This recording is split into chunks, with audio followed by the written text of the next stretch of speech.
संसार का इतिहास में आपका स्वागत है। दोस्तों, हम आपको जो भी बताते रहे हैं वो किसी का निजी नहीं बल्कि भारतीय इतिहास का एक अंग है। इसे किसी भी जाति विशेष से न जोड़ें। आपको मालूम होना चाहिए इतिहास में ये होता आया है कि शक्तिशाली रहे लोग जब पतन को प्राप्त हुए और पूरी तरह से अदृश्य हो गए या उन्हें अदृश्य कर दिया गया। कुछ ऐसा ही हुआ कोली जाति के साथ। कोली, कोरी और कोल भारत के मूल निवासी हैं। आर्यों से पहले वे इस भूमि पर बस चुके थे। जब ये मूल निवासी युद्ध में हार गए तो इनसे शिक्षा का अधिकार छीनकर उन्हें आगे चलकर अलग अलग नाम और व्यवसाय दिए गए। इन्हें अलग अलग जाति कहा गया।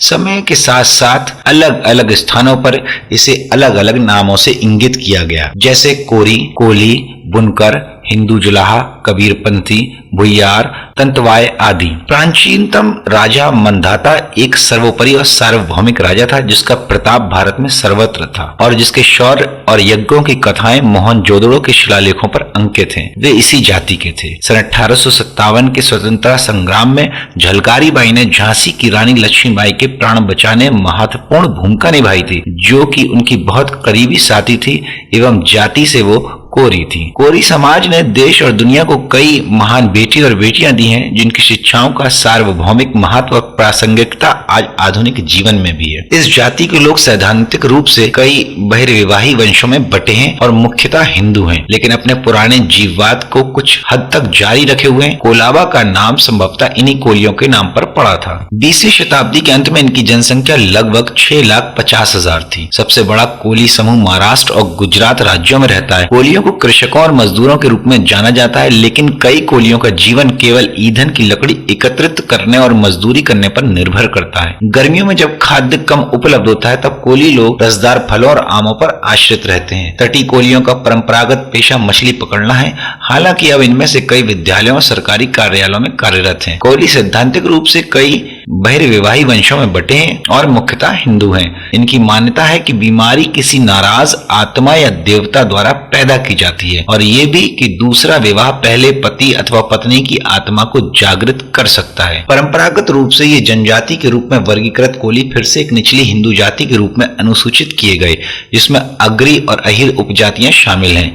प्रसिद्ध सामाजिक लोक नृत्यों में से एक कोलियाचा भी है जो कोलियों का नृत्य है। पश्चिमी भारत के कोंकण तट के मछुआरों के मूल नृत्य कोलियाचा में नौकायान की भाव भंगिमा दिखाई जाती है। महिलाएं अपने पुरुष साथियों की ओर रुमाल लहराती हैं और पुरुष थिरकती चाल के साथ आगे बढ़ते हैं। विवाह के अवसर पर युवा कोली नवदंपति के स्वागत में घरेलू बर्तन हाथ में पकड़कर गलियों में नृत्य करते हैं और नृत्य के चरम पर पहुंचते ही नवदंपति भी नाचने लगते हैं। कहा जाता है कि श्री राम का जन्म महाराजा मंधाता के बाद 25वीं पीढ़ी में हुआ था। मंधाता और श्री राम इक्ष्वाकु के सूर्य वंश में से थे। बाद में ये वंश 9 भागों में बट गया।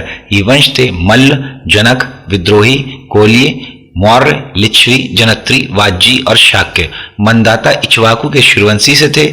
उनके उत्तराधिकारियों को सूर्यवंशी कोली राज के नाम से जाना जाता है। प्राचीन वेद, महाकाव्य और अन्य अवशेष मंधाता के उत्तराधिकारियों की युद्ध कला और राज्य प्रशासन में उनके महत्व योगदान को बताते हैं। प्राचीन संस्कृत की पुस्तकों में उन्हें कुल्या, कुलिये, कोली सर्प, कौलिक, कौल आदि कहा गया है। कौली समाज वह समाज है जिसने अपनी देवी मुंबा देवी के नाम से मुंबई की स्थापना व निर्माण किया। आज भारत में कश्मीर से कन्याकुमारी तक कोली बसे हुए हैं। क्षेत्रीय भाषाओं के कारण इनके नाम में कुछ परिवर्तन हुआ है। इसमें प्रमुख समूह क्षत्रिय कोली, कोली राज, कोली राजपूत, कोली सूर्यवंशी, नागर कोली, कोली महादेव, कोली पटेल, कोली ठाकुर, बवराया, थारकरडा, पठानवाड़िया, मईन कोली, कोयरी, मंधाता पटेल आदि हैं। भारत के ये मूलवासी कृषि भूभागों और समुद्री तटीय क्षेत्रों में निवास करते हैं। जनगणना में 1040 से भी अधिक उप समूहों को एक मुश्त रूप से कोली कहा जाता है। गुजरात में मूल रूप से रहने वाले लोगों में कोली और आदिवासी भील भी हैं। कोली जाति के लोग वर्सोवा मुंबई में प्रति वर्ष कोली फेस्टिवल मनाते हैं, जहां 20 से 30 हजार लोग आकर सी फूड का आनंद लेते हैं। हमारी विभिन्नताएं, हमारी जातियां ही मिलकर एक अखंड राष्ट्र का निर्माण करती हैं। हम लोग अपनी जाति या धर्म से परे उठकर एक नए भारत का विकास करें। जातियों और धर्म के उन्माद में अपनी पवित्र भूमि को रक्त रंजित ना करें, क्योंकि हम सब मिलकर ही संसार में भारत का गौरव बढ़ा सकते हैं। जय हिंद, जय भारत। दोस्तों, अगर आपको हमारा ये वीडियो पसंद आया हो तो ज्यादा से ज्यादा शेयर करें, लाइक करें, कमेंट करें और अगर आपने अभी तक हमारा चैनल सब्सक्राइब नहीं किया तो जल्द से जल्द सब्सक्राइब करें। आपका धन्यवाद।